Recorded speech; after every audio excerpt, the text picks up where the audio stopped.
12:09 a.m. A single launch signature cuts through routine. An Iranian ballistic missile tracked rising over Gulf waters, detected in seconds and classified within minutes. The U.S. Navy faces a moment that combines deterrence, posture, and command silence. Tonight, doctrine faces reality. How does a standoff stop short of war when every move is visible but nothing explodes?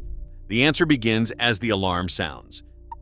The alarm cuts through the command center. Sensors snap awake. Satellite early warning picks up the infrared plume just seconds after ignition, a bright spike against the dark Gulf. Operators on watch move fast. Boost phase detection is the briefest window. Data from space-based platforms pushes to the ship's radar systems, and SPI-1 arrays begin sweeping the horizon, searching for the new track.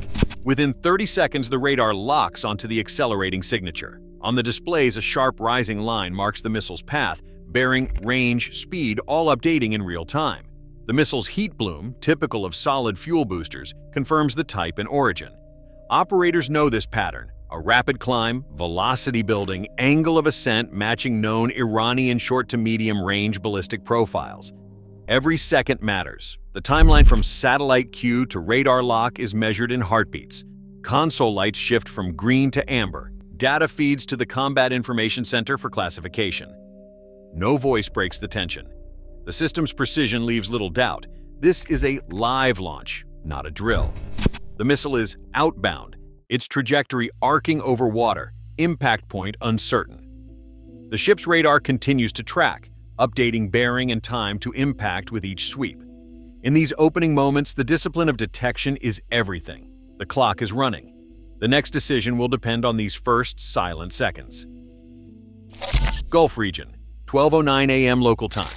A U.S. Navy warship is operating in international waters during a routine nighttime patrol. Sensors active. Missile defense systems standing by. Combat Information Center operators work quickly, translating sensor data into a command-ready track. The display fills with coded overlays, bearing, range, speed, and altitude, all updating in real time. The tactical action officer stands at the center of the watch floor, reviewing the data stream. The missile signature matches known Iranian short-range ballistic profiles, confirmed by trajectory and heat pattern. Classification protocols are followed step by step, each input cross-checked against intelligence databases and regional threat libraries. On a parallel screen, commercial automatic identification system feeds scroll past, confirming no civilian or merchant vessels lie along the projected impact corridor. The track is isolated: single, hostile, ballistic. The system flags it for immediate command attention. At this hour, the region is not empty. A Chinese destroyer, part of a People's Liberation Army Navy escort group, is visible on the regional overlay. Its course vector is steady, moving parallel to the U.S. formation at a distance of several nautical miles. The People's Liberation Army Navy ship's automatic identification system position updates intermittently, consistent with known operational patterns in the Gulf. Its presence is noted in the threat matrix, not as an immediate danger, but as a variable in posture and response. The overlay shows both U.S. and Chinese tracks, each coded by color, both moving through the same contested waters. Decisions now rest with the tactical action officer. Track validation is complete. The missile is classified as a live threat. Data is pushed to the bridge, air defense stations, and the strike group command network. The detection phase ends. Defensive maneuver planning begins. Flight deck crews race into motion. Catapults are armed, safety checks run in practiced sequence. Within seconds, green shirts signal for launch. The first FA-18E Super Hornet is already taxiing into position, its canopy reflecting the deck lights and the red glow of the alert klaxon. Launch officers coordinate by hand and headset, relaying the threat status up and down the flight line. No wasted movement. Every task drilled to muscle memory. The clock reads less than 60 seconds since the threat was classified. The carrier air wing executes a sub-minute deck cycle, a benchmark achieved only through years of repetition. Two more Hornets line up behind the first, engines spooling, wings locked. Launch crews clear the area as blast deflectors rise. The jet blasts down the catapult and lifts away, disappearing into the darkness with afterburners lit. Another follows in rapid succession, wheels up before the first is out of radar range. On the starboard elevator, a P-8A Poseidon is readied for patrol. Its mission: extend the sensor net, track the missile, and scan for any secondary threats. Ground crews load sonobuoys and check radar arrays, working under the sweep of rotating beacons. The The Poseidon engines start, and within minutes it rolls forward, guided by yellow shirts to the launch spot. Above the carrier, the air wing forms a protective web. Each sortie expands the fleet sensor picture, pushing the horizon outward. Every launch is a statement of readiness, coordinated, immediate, and unbroken by uncertainty. The strike group posture shifts from routine patrol to full alert, the tempo set by the speed of these airborne responses. The bridge orders a hard starboard turn. The ship heels over, engines pushing to flank speed. Every degree matters. Geometry decides the odds. The maneuver is precise, practiced, a 15-degree rudder angle held for just over a minute. This lateral move shifts the vessel's position by nearly 2,000 meters, altering the projected impact point. On the radar overlay, the missile's track bends relative to the ship's new heading. The Combat Information Center updates the threat axis, pushing fresh data to the network. Other ships in the formation respond in kind, fanning out on ordered vectors. Each hull maintains a set distance, forming a layered defense. Link 16 data links synchronize every move. Bearing, range, and speed are shared in real time, allowing the group to act as a single unit. Decoy doctrine comes into play. The ship's self-defense system cues the launchers. SRBOC rockets fire in quick succession, their chaff payloads blooming across the sea.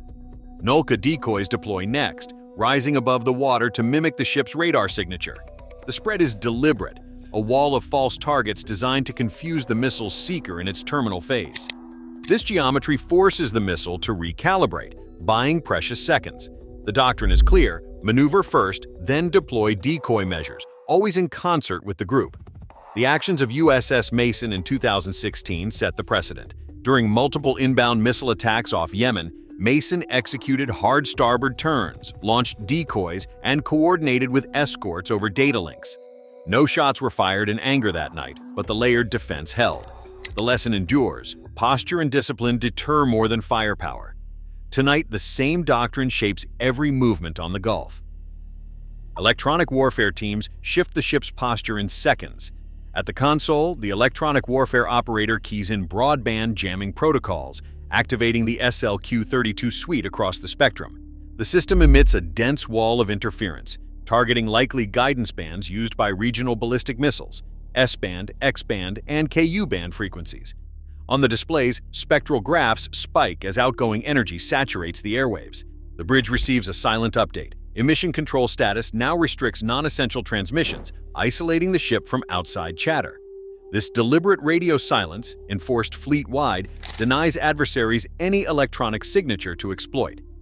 Unverified signals from the Iranian shore vanish from the spectrum, replaced by static and digital noise. Operators monitor for any sign of hostile radar reacquisition or command uplink. The environment grows tense. Every new blip could be a decoy or a real handoff. In this moment, the defense shifts from physical maneuver to electronic dominance, buying time and uncertainty without a single shot fired. Theater Command reviews the track. Data is checked, verified, and checked again. The rules of engagement are clear. Identification must be certain before any intercept order.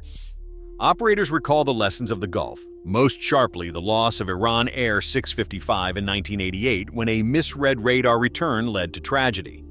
That precedent hangs over every command decision tonight. The missile's profile is hostile, but its impact point remains over open water. No civilian traffic is threatened. The command hierarchy weighs the facts, not the fears. A final hold order is issued. No intercept. The decision is deliberate, measured, and rooted in professional discipline. In these moments, restraint is as vital as readiness. The fleet holds its posture, sensors locked, every operator alert for the next cue, but the weapons stay silent. In the Gulf, deterrence rarely makes headlines, but it shapes every quiet hour.